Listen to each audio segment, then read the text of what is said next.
tout le monde.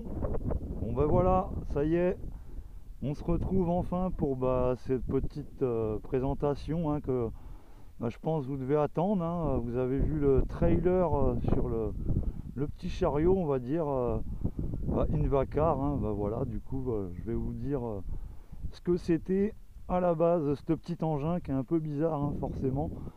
Vous devez vous dire qu'est-ce que c'est que son truc.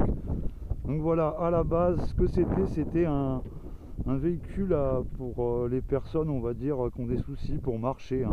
Donc voilà, il y avait un guidon, c'était électrique à la base, mais sinon il y avait le châssis qui était déjà conçu comme tel, les roues, le bloc train arrière, tout était comme ça quoi.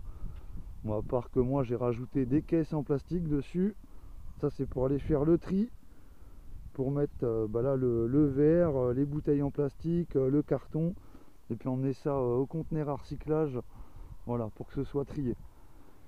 Donc du coup je pense que beaucoup d'entre vous veulent voir ça rouler, fonctionner, et puis savoir peut-être aussi comment j'ai fait surtout. Donc voilà, c'est tout simple, tout fonctionne, mais je vais vous expliquer ça bien en étapes juste après. Donc là déjà on va regarder le moteur, le commencement.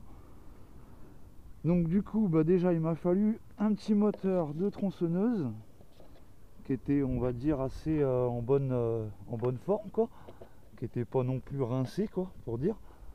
Et voilà, il fallait après que ce moteur de tronçonneuse je l'adapte avec une chaîne. Donc, je vais essayer de vous tourner le plan de cam pour que vous voyez un peu plus la chaîne. Voilà. Donc il a fallu bien sûr adapter une petite chaîne qui est juste là, je sais pas si tu vois. Tac, ça tourne là, ouais, voilà, tu y es. Donc voilà, du coup il a fallu adapter déjà une chaîne. C'est une chaîne on pourrait dire de dirt ou de petits vélos électriques, ou carrément une chaîne de distribution comme vous voulez, pour les petites dirt 50 ou 125, bref. Et du coup aussi il a fallu faire accélérer ce petit carbu. Donc déjà de base j'ai de la chance, c'était pas comment dire une tringlerie, c'était déjà un câble. Donc c'était déjà plus facile pour moi. Et de là du câble j'ai réadapté en fin de compte à l'intérieur un ressort. Parce que vous savez les carbus de tronçonneuse, il n'y a pas beaucoup de force pour les ramener au niveau rappel. Enfin il n'y a pas de rappel, voilà, tout simplement pour le ressort. Donc moi déjà j'ai solutionné ça comme ça. Après le moteur a fallu le fixer, a fallu bien sûr remettre un pignon de chaîne juste là-bas, je sais pas si vous voyez au niveau de la partie grise là, mais pas évident pour vous. Donc voilà, ici il a fallu rajouter aussi un pignon de chaîne pour que tout ça roule. Et puis sinon voilà quoi, sinon le cerveau là de comment dire pour accélérer, il est là, ça c'est un cerveau de voiture radiocommandée que tout le monde peut-être a déjà vu ou connaît, enfin voilà, c'est tout con quoi, tout bête. Et là-dessus donc du coup j'ai raccordé l'accélérateur et le frein avant, mais qui est caché là, je sais pas si vous le voyez, je vais l'activer. Voilà, donc ça c'est le frein qui freine les roues avant. Tu vois, quand j'appuie sur les...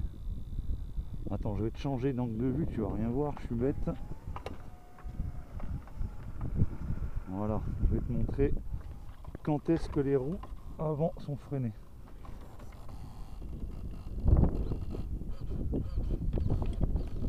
Bon, ça bouge très peu, mais je pense que tu as dû voir un peu le mouvement.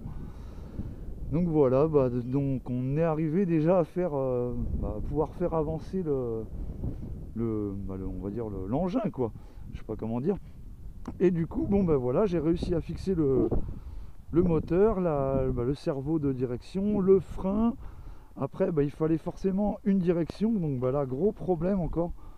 Mais vraiment gros problème parce que c'est pas non plus un truc facile à faire. Et là, franchement, j'y ai passé beaucoup de temps pour en arriver à simplement déjà la partie direction, ça c'était d'origine, j'ai absolument rien modifié. Et du coup, il a fallu en arriver à forcément motoriser la partie direction quoi.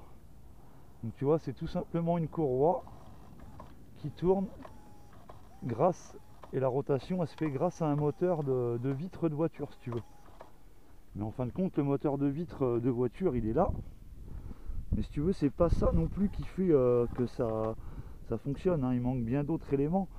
J'ai aussi un relais inverseur qui est caché là-dessous. Je sais pas si tu verras un bout de truc là, juste là, et qui est relié par une prise juste là. Voilà. Et bien ça, en fin de compte, c'est mon relais inverseur. Donc là, pour avoir une fonction relais inverseur, bah déjà de toute façon il faut une batterie, au fait je l'ai pas dit, une petite batterie 12 volts là, juste là dans le fond, et du coup bah, d'un sens ça fait du plus et d'un sens ça fait du moins, donc voilà forcément, hein. Et ben du coup le relais inverseur, moi si tu veux sur une voiture c'est un interrupteur qui contrôle tout ça. Et bien à la place de l'interrupteur, j'ai donc utilisé un petit cerveau de direction ou d'accélérateur comme tu veux, des voitures radiocommandées, sur lequel j'ai tout simplement ressorti des fils. Donc du coup les deux ressortis fils que j'ai faites, c'est pour le moteur qui lui actionne normalement cette petite patte qui bouge. Pour ceux qui connaissent, c'est assez simple ce que je raconte. Et bah du coup le plus et moins du moteur qui est à l'intérieur, je l'ai dévié sur mon relais inverseur. Voilà, tout simplement, avec juste deux fils et une masse qui est la masse de mon accu pour le récepteur, en fin de compte, de mon chariot. Voilà. Bon, ça fait déjà pas mal de blabla tout ça, je pense, hein. Je pense que déjà j'en ai perdu pas mal en cours de route même. Donc voilà, tout est relié ensemble. Voilà, ça c'est le capteur de position en fin de compte maintenant, le petit moteur, on va dire de base qui fait tourner les roues. Voilà. Bon, je pense que vous en pouvez plus, vous en avez marre même, vous avez envie d'entendre ça tourner. Allez hop, je vous fais voir ça. Par contre, je vous préviens tout de suite, ça n'avance pas un cachou. Mais ça, la vitesse, on va revoir ça dans quelques temps. Allez, un petit coup de starter, hein, c'est une tronçonneuse. Le bouton on, forcément. Et là, je mets plein gaz tout de suite. Là, elle a démarré. Là, je reste plein gaz. Oh là, t'en vas pas. Allez, c'est bon, petit test, c'est parti pour vous.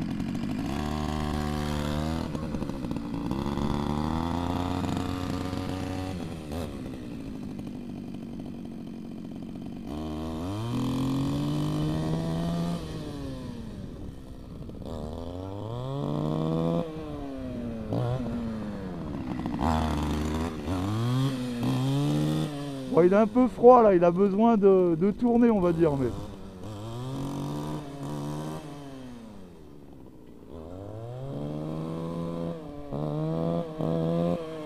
Bon, la direction c'est un peu violent, je t'avouerai, faut y aller cool, hein.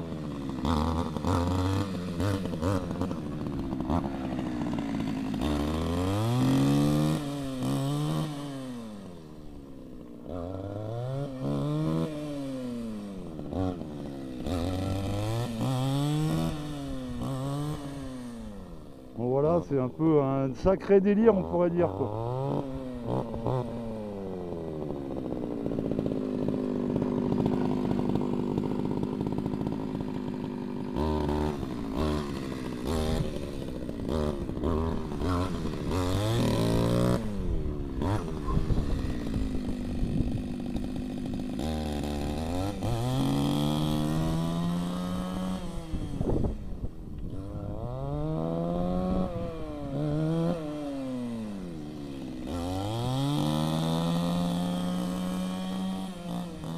Moi j'abuse, hein, là j'y en mets plein la tête, hein, mais c'est pas obligé, hein.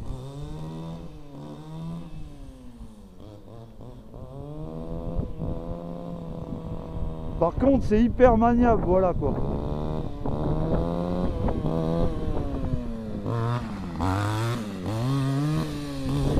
Mais c'est marrant, il y a les roues qui lèvent et tout à des moments, mais...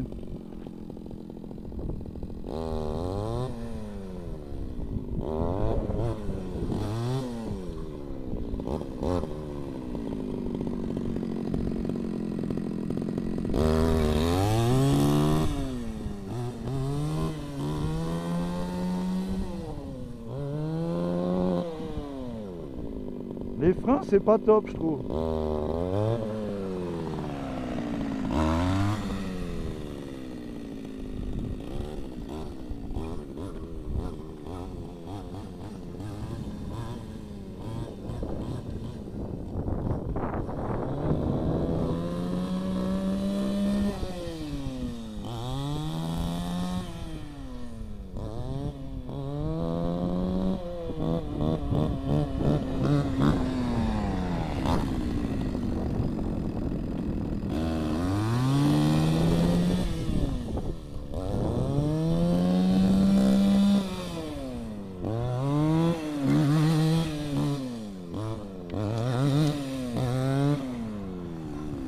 Voilà, c'est bien marrant, hein, vous voyez, mais je peux même monter dedans, hein, si vous voulez, mais c'est vraiment dangereux. Mais allez, je vais juste vous prouver que si je monte dedans, forcément, il m'emmène. D'accord. Et je fais juste un petit essai vite fait. Hop. Je rabats les côtés. C'est juste pour vous montrer que même si je suis dessus, il va m'emmener le truc.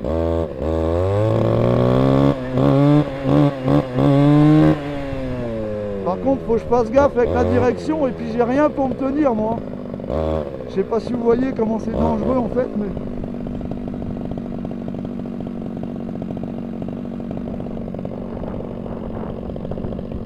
Ah, j'ai un problème justement. Bon ben voilà. Sinon, petite vidéo, on va dire, assez marrante sur mon petit chariot, quoi. Enfin, voilà, c'était juste pour vous présenter vraiment la fin du machin, voilà. Je sais pas comment vous dire, je sais même pas comment on appelle ça. Enfin, vous y donnerez le nom que vous voudrez, à vous de voir. Bon ben voilà, sur ce tout le monde, je vous souhaite une bonne continuation et sur ce, à bientôt.